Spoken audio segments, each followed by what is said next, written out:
such amazing. a pleasure to have you back here with us. How was your New Year? It was fantastic. It was a good time with the kids. Wonderful. And I was thinking, like, man, I wish I brought you on around the holidays, but I'm like, you don't need a holiday to buy this for your friends or yourself. Just have it whenever. Because I was saying, you need to make a candle out of this. Just go to the bakery and you can just smell it all day long. There you go. Yeah, you I trick like us that into buying idea. it. You're like, I need more of this. But you have such a fascinating backstory to how you did this in the first place. You were quite the entrepreneur and a writer at that. You have quite the experience and something that you decided to put together in the form of a book to share with others when it comes to dealing with similar issues. So kind of set the stage for us, Rita.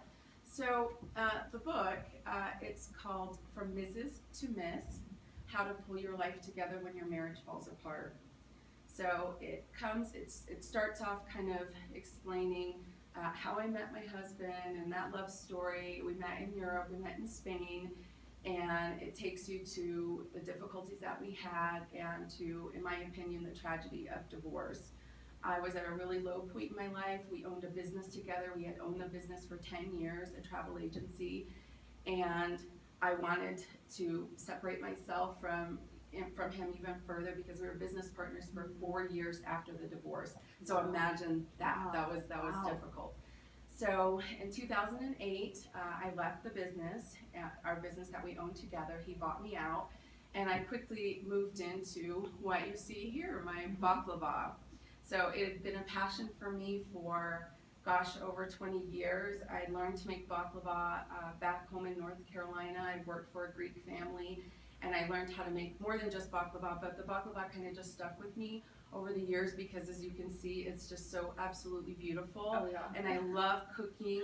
And so I just parlayed another passion. So travel was a passion for me, and cooking is a passion. And so I decided to take another passion that I had and turn that into another business, except a business that I owned myself. Wow. That you have full and complete ownership. Full and complete you ownership. can kind of release what That's happened right. previously. Share with me, there's a lot of different methods and rather steps and visualizations I think that you go through here in this book. What is one that you might leave us with this morning in terms of really, like you did literally embrace your passion and eat it. Right. In a way that you're able to share it with others. Like out of something like you described as a tragedy came something quite beautifully delicious, if I may say so myself. Describe some of those Well, things. one of the things two things that I'd like to mention.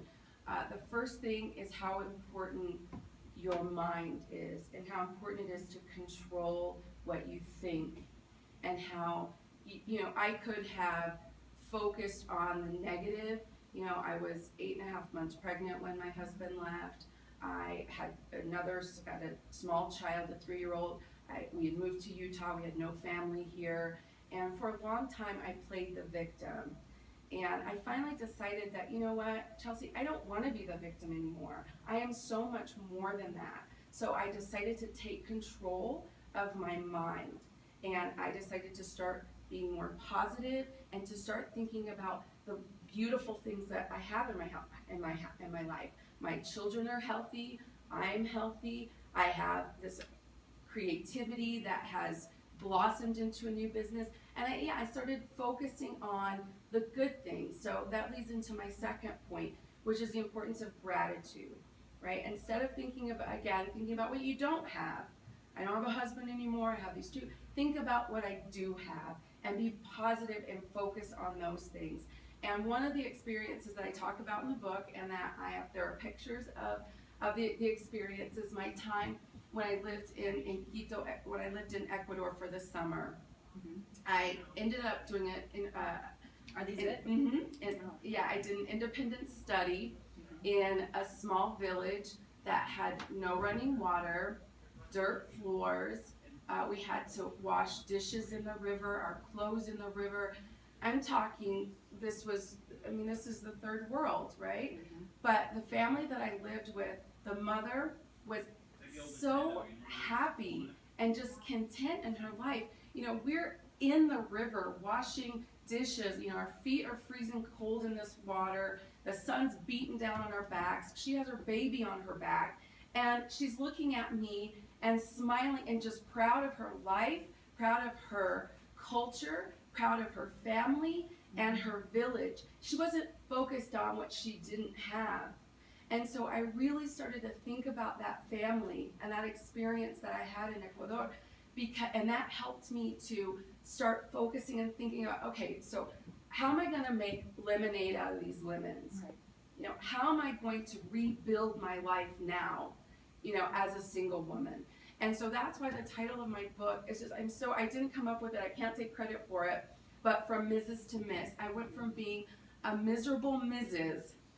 to a person that is so proud to be a Miss. I'm proud. It was a transformation, an evolution from being this unhappily married woman to being a confident, hardworking, single mom who's proud that I'm by myself. I'm okay to be by myself. What a beautiful story. Thank you for sharing. That is so special. Thank you. And to have that in this, you can get your hands on this. We're going to talk more about how you can get the book as well as some of these delicious treats up here that we'll taste test in just a moment, right? Absolutely. We might have to I brought bring Joe in plenty. for that as well. Talk about your new biscotti as well, that and much more, brought to us by Rita McGaldy with Sheer Ambrosia Bakery.